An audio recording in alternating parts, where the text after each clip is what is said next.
attention to the Yes, yes. SW646.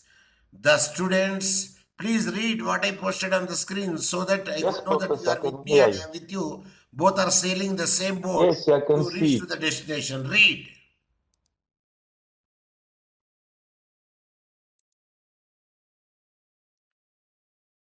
Unmute and read what I posted on the screen.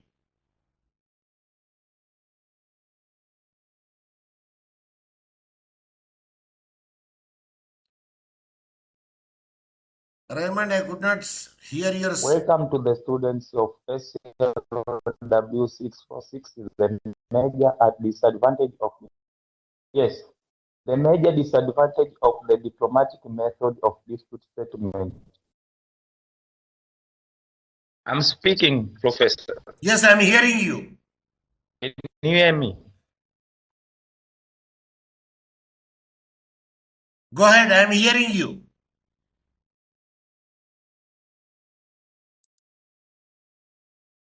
Okay, the major disadvantage of the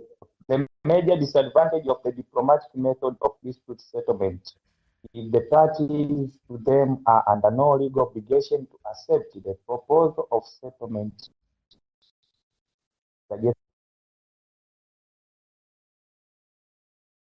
effective methods of dispute settlement are preferable because they provide the issuance of binding decisions rather than more mere recommendations, as in cases of diplomatic methods. If these binding forces of the decisions rendered at the end of the adjudicative method that distinguish this method from other methods of dispute settlement. Professor Dr. Yes. Mohammed Saheb Hussain.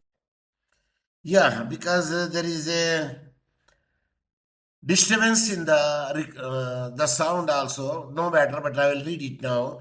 The major disadvantage of the diplomatic method of the dispute settlement is that the parties to them are under no legal obligation to accept the proposal of the settlement suggested to them.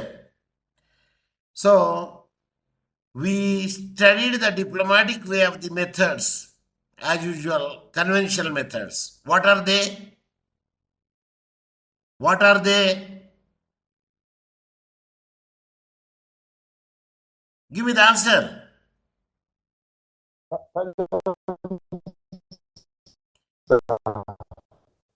A general settlement of the disputes we'll do it the diplomatic way.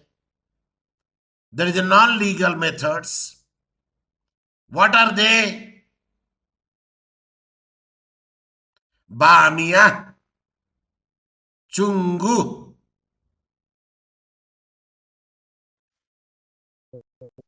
Nya.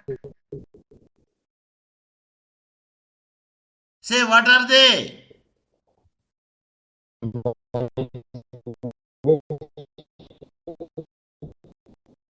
No, I will give you the negotiation, arbitration, settlement, good office, Consideration. inquiry.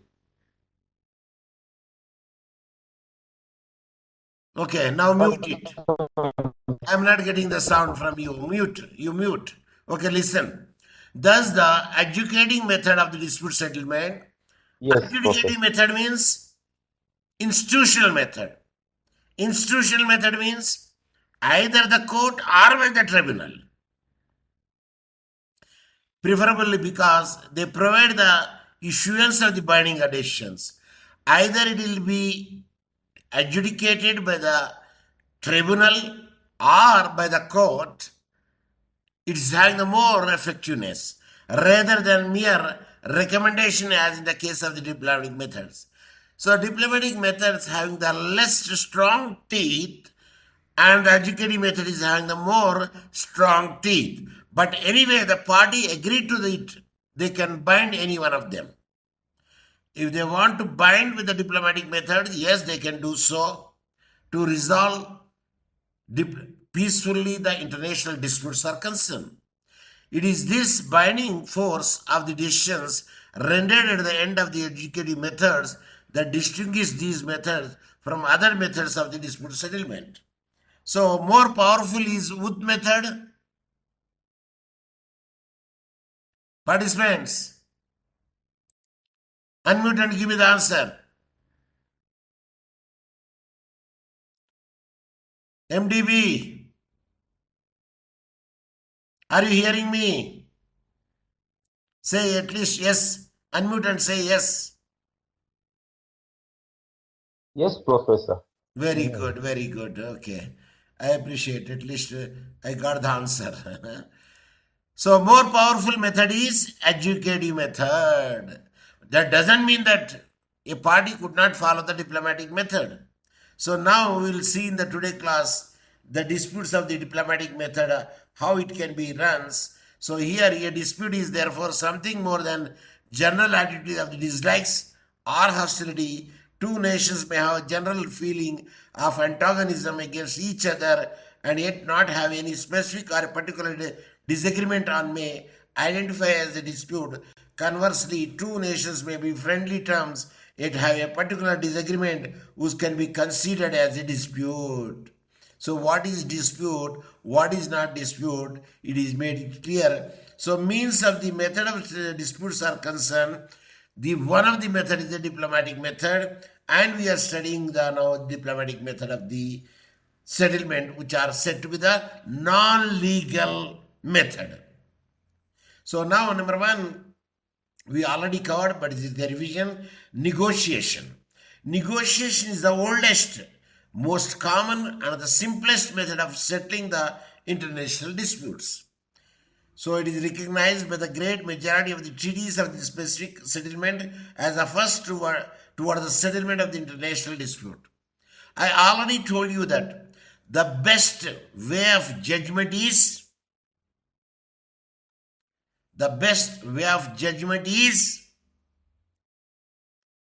please say, if you don't know, say pass on. Alternative dispute settlement. The best way, the best judgment, the way of judgment of is settlement. How? By any modes. How a dispute will be settled? By any modes. What are they? What are they? Negotiation. Over. Negotiation, arbitration, adjudication. No, adjudication comes in the legal. Good office. Good office, inquiry, reconciliation.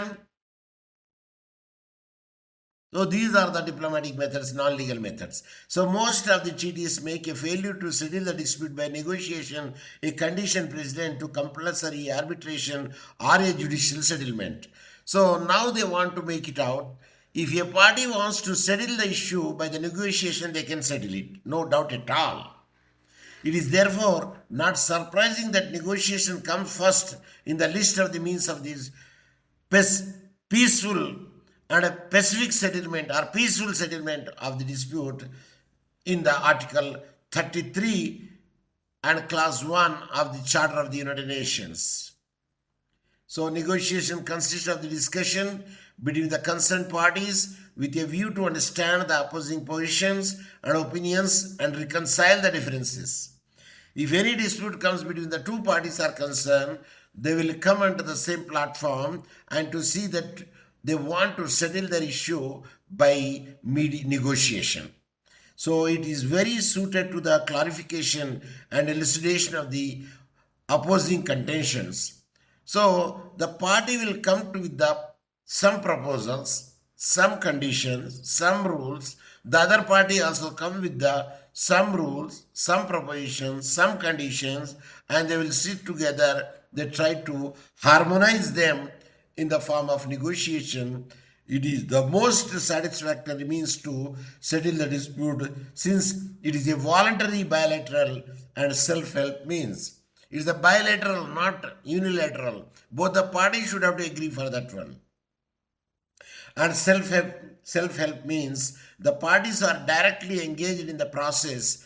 Interventions by any third party in the process is not necessary. So a third party interference is not there in the negotiation. Only the parties to the conflict or the dispute, we don't say conflict generally, we'll say dispute, to the dispute will resolve it by self-help means only. Is it clear? Say anybody, yes or no? Yes, Professor. Okay. Negotiations, however, don't always succeed in reaching the solution to dispute or differences between the parties.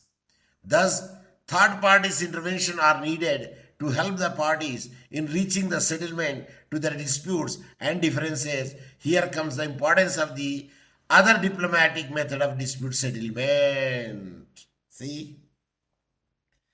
This is the other method of dispute settlement will be needed.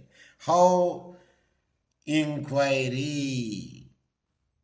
If negotiation will not succeed, the second step is, in the diplomatic method, is inquiry. So one of the common obstacles preventing the successful settlement of the dispute by negotiation is the difficulty of ascertaining the facts which have given rise to the difference between the disputants. What is the ascertaining fact? And one state says, you encroached our sovereignty, our land. The another state says, you encroached our land. So the land is between the two states. At that instance, how a court will, how a settlement will be come out. So they say, yes, it will come out. An inquiry commission will be appointed to see that who encroached land of whose land. So most international disputes involve an inability to unwillingness of the parties to agree on the points of the facts, and herein lays the significance of the procedure of inquiry as a means of pacific settlement of dispute or the peaceful settlement of the dispute. So how many bilateral agreements have been concluded under which fact-finding commissions. Yes. What is meant by bilateral agreement? Anyone? The agreement made between two or more states. Two parties together will make such an agreement. We can say bilateral agreement. In the multilateral agreement, more than two parties are there, or the nations are there, or states are there, which are said to be sovereign states. That is the multilateral. And have been concluded with the fact-finding commissions have been set up for the task of reporting the parties concerned on the disputed facts. I told you, one state say you encroached my property, land. The another state say you encroached my land. But who encroached what? An inquiry commission would be appointed by the competent court, or the parties agreed, and the procedure for inquiry has found expression in treaties for the pacific settlement of the dispute. How an inquiry would be appointed is clearly given in the UN Charter. It is given in the bilateral agreements, multilateral agreements, and the proclamations, and the protocols, and what the parties agreed, and the two Hague Conventions of 1899 and 1907. These are two conventions clearly mentions establish the Commission of the Inquiry as a formal institution for the pacific settlement of the international dispute. So it is already there in the chart conventions of the two, 1899 as well as the 1907, how a commissioner could be appointed and what is the duty and responsibility of the commissions, inquiry commissions, to go to the dispute area to find out what is what exactly. So they provided a permanent panel of names for which the parties could select the commissioners. Who are the parties who can select the commissioners? It is given to the each parties to select their own commissioners. or members. So the task of Commission of Inquiry was to facilitate the solution of the dispute by elucidating the facts by means of an impartial and conscientious investigation. So it is the agreement of the two parties. They will see that these members should be a commission.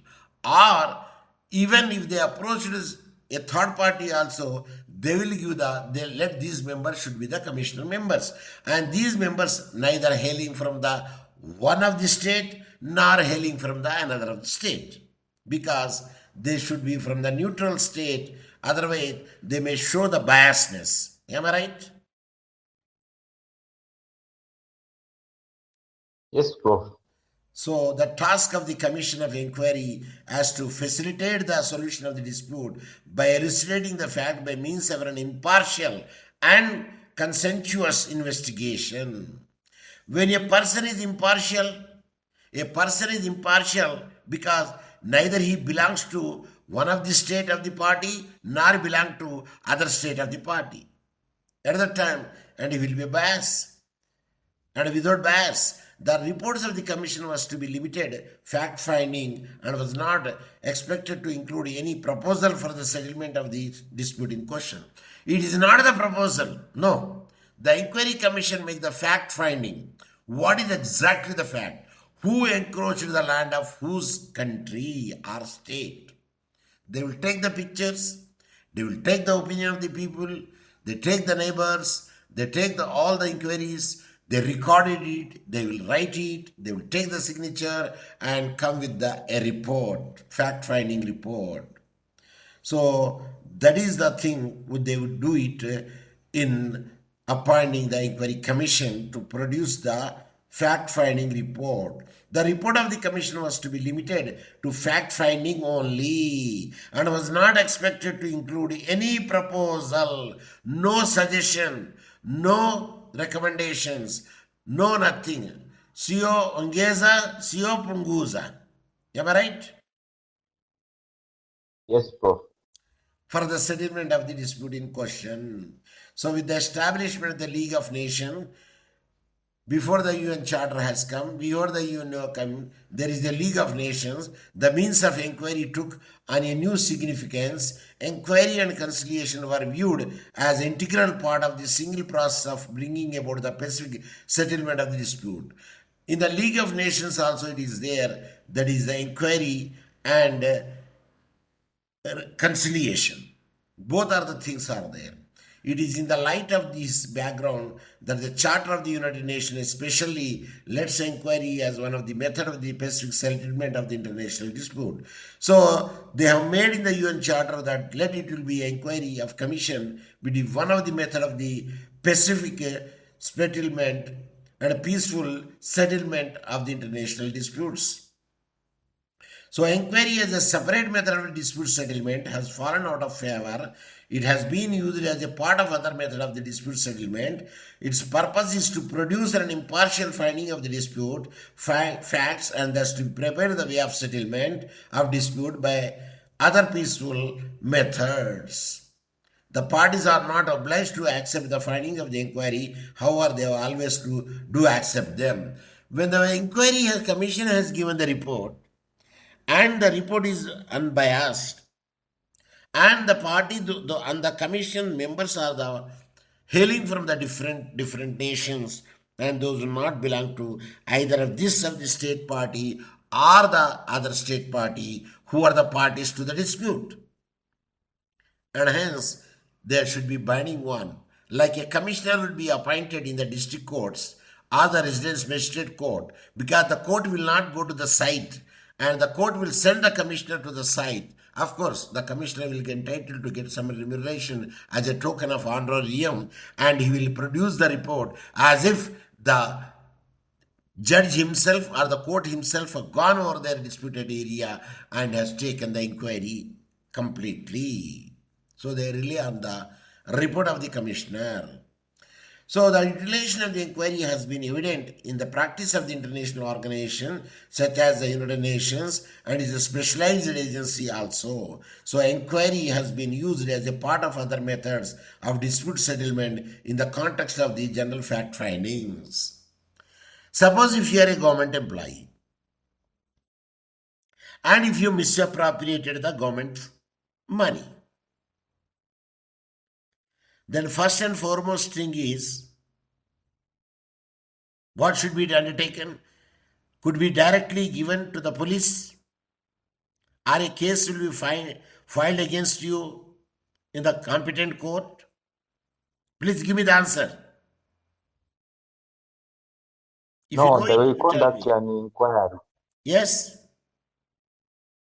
They will conduct an Your voice is breaking. inquiry. I said they will conduct an inquiry. A disciplinary committee would be there, make the inquiry what is real and what is puff. Not real. So a disciplinary committee would be appointed, and that is nothing but a fact-finding committee. And they will take the inquiry from both the sides, and they will give the report to the labor officer or to the management or public relation officer or the person who can deal the trade union matters in the industry. Later on it goes to the labor commissioner, depending upon the hierarchy of the courts of a particular country. Then it will go to the labor court. From the labor officer to the labor court, from labor court to the high court, from the high court to the court of appeal. It depends upon the nature of the offense, nature of the case is concerned. So in the same manner, here the inquiry will be made by the commissioner, and this report will be sent to the parties, those who are trying to settle the issues. If they agree, well and good. If they don't agree, okay, other doors are open, they can appeal to where adjudicating bodies, that is institutions, tribunals, courts, and where they are members of that particular charter or treaties, both multilateral, bilateral or multilateral, irrespective of it. So this is the way that the inquiry committee would be there, and they will go and inquire the entire area to see what is what, to make the fact finding. So next, mediation, conciliation and good offices. So mediation, conciliation and good offices are three methods of peaceful settlement of dispute by which third party seeks to assist the party to dispute in reaching the settlement. So here a third party is indispensable to settle mediation, to settle conciliation, to make good offices. Am I right? Yes, Prof. All involve the intervention of supposedly disinterested individuals, state commissions, state or commission or organization to help the parties. See, here vested interest people will not be appointed as a third party. The third party or third state or the umpire would be entirely from the neutral state. Neither he belongs to one state nor he belongs to the opposite state. So he is an individual and who is appointed from the neutral state, and he will be unbiased in entertaining the case. So that is why they say either the disinterested individuals or the state or the commission or an organization to help the parties to resolve the dispute. When the parties are unwilling to negotiate, for instance, party doesn't want to negotiate or fail to negotiate effectively, assistance by a third party through its mediation, conciliation, or good offices may be necessary to help in procuring the settlement. If the parties could not resolve it by the mediation, and they can go to the third party in the form of good offices, conciliation, and try to resolve the issue. So this assistance may be requested by one or both of the parties, or it may be voluntarily offered by a third party. Either it can be moved from the one of the parties, or it can be moved from the third country or third state that would like to resolve it. They will ask and approach the two states, those who are involved in the dispute. Of course, on the consent of the two states which are disputed, then only the third person will be act as a good officer or act as a mediator or arbitrator in such a case. So although there is no distinction in general feature of the mediation or conciliation and good offices, a theoretical and practical distinction can be made among them according to the degree of the third party participation. So how much the participation of the third party would be there, by that we can conclude that it is a mediation or conciliation or the good office. Is it clear? Yes, Professor. So third party participation, how much is there? And the extent to which the disputants are obliged, means the parties are obliged, the states are obliged to accept the outcome, the result, or disposition, or say of the procedures of this third party. So mediation is a process through which an outside party, that is a third party, endeavors to bring the disputant together and assist them in reaching a settlement. So they bring together in the platform and see that their dispute will be resolved by peaceful means. And the third party offers this assistance to the parties to the dispute. The consent of the disputants is not necessarily required initially, but no mediation proceedings can be commenced without their consent. Whether the consent of the parties are necessary or not, the disputants, who are the parties, whether they have to give the consent for the third party or not.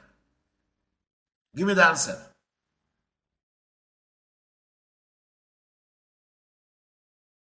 They have.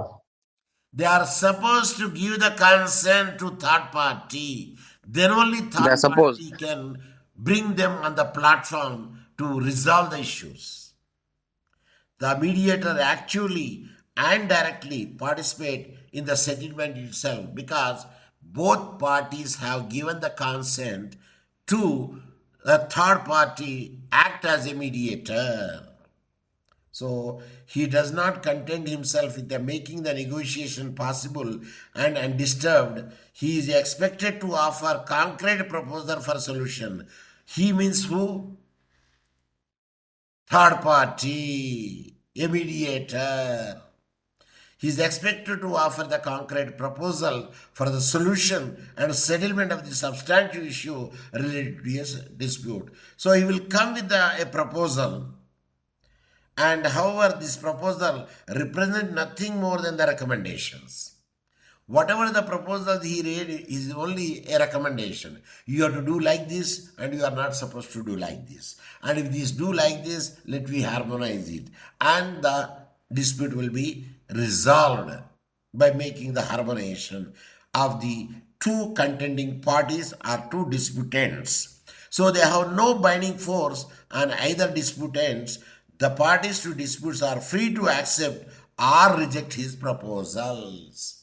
So a third party which has given the proposal with the concrete idea to the both of them, either they may accept it or may reject it. But when the beginning they accepted to listen to the proposal of the third party, at the time later on they cannot say no. Because the doctrine of estoppel is one of the doctrine where you say yes in the beginning, then later you cannot supposed to say no. Unless until you show a reasonable ground or a basic ground to say no. Is it clear? Yes, Prof. Doctrine of estoppel will come into the picture. When you are agreed together in the beginning Later on, you cannot say that you are disagreed because it is a controversial statement. The first statement is a positive one, the next statement is a negative one. No, the court will say that you said in the beginning, sir, I said in the beginning because somebody kept the revolver at my temple. But you have to bring to the notice of the court or the parties or the mediator. Sir, I have given the consent because there is no other option to me. If life is there and everything is there, maisha ipo kila kitu Ipo. ipo. Ipo wapo. People. Okay. So, conciliation is a process of settling disputes, referring to a specially constituted organ whose task is to elucidate the facts and suggestion proposal for the settlement to the parties concerned. So, however, the proposal of conciliation, like the proposal of mediator, have no binding force on the parties but are free to accept or reject them. As in the case of the mediation, conciliators may meet with the parties either jointly or separately. They can meet together one after another or separately they can make the conciliation. The procedure for conciliation are generally instituted by the parties who agree to refer their dispute on an early established organs, commissions or a single conciliators. So when the procedure would be the conciliation would be there, they will agree to the mediator. Yes, they will sit together and resolve their issues, which is set up on a permanent basis or an ad hoc basis. Both the way, the third parties cannot take the initiative on their own. Now the third party cannot make the initiative. It is the party only decided this ad hoc basis or the permanent basis to accept the proposal of this conciliator. The conciliator are appointed by the parties to the dispute. Who appoints the conciliator? They are appointed by the parties to the dispute. Who are the disputed parties are there? They will appoint the conciliators. They can be appointed on the basis of their official functions or as an individual in their personal capacity. Who will be the good conciliator? Naturally, the person who well-versed in the EDR, the person who is well-versed in the legal system, the person who well-versed in the alternative dispute, and the person who is holding a particular position can be considered as a conciliator. So conciliator is described by some of the combination of the inquiry and mediation. Both the mixed together in the inquiry or the mediation and the combination of both the functions can be done by the conciliator. The conciliator investigates the facts of the dispute and suggests the terms of settlement. So he will undergo the facts of the dispute between the two parties, those who are disputants, and suggest the terms of the settlement. So, these are the terms and conditions of the settlement of the dispute is concerned. Still 5 minutes are left. So 5 minutes I would like to cover some portion of it. But conciliation differs from inquiry. In inquiry means fact finding. In that main objective of the latter is the elucidation of the fact in order to enable the parties through their own accord to settle their disputes. In inquiry, they will try to inquire the people, but in the matter of the conciliation, they will elucidate it and fact they will clearly given to the conciliator and to settle their dispute. Whereas the main objective of the conciliation is to propose a solution to a dispute and to win the acceptance of the party to such a solution. So they will come with certain proposals, and this proposal will be both acceptable by the two disputants or the party. Then only it will be successful. They try to be successful because they make a proposal in such a way that the two parties should accept it. So acceptance of the party to such a solution is a must. Also, conciliation differs from the mediation in that it is more formal and less flexible than the mediation. So conciliation is more formal, more flexible, but mediation is to a certain extent is rigid. If a mediator's proposal is not accepted, and he can present a new proposal, whereas the conciliator usually present a single report only. There is no such question of any other writing the report if the parties will not agree. Only single report. But when it comes to the matter of the mediation concern, yes, he can make the proposal in a different style also. And he can present a new proposal also, where in the mediation. But in the conciliator, no, one proposal, and that will be a very much perfect in to harmonize and resolve the peacefully the settlement between the two international parties or two states. So now when the parties to a dispute, at any time it can stop it. So I would like to stop here. Again, this is nothing but the repetition because I want to see your foundation be strong enough. That is my intention. So you have to sit in such a place where the signals are more good, and you have to use not Kimeo phone, please use the Sharvara phone. Are you following me? Yes, Professor. Yes, and please use the data. I don't think that 2000 will be, I think 2000 will be sufficient. Am I right? More than enough. Yes, Professor.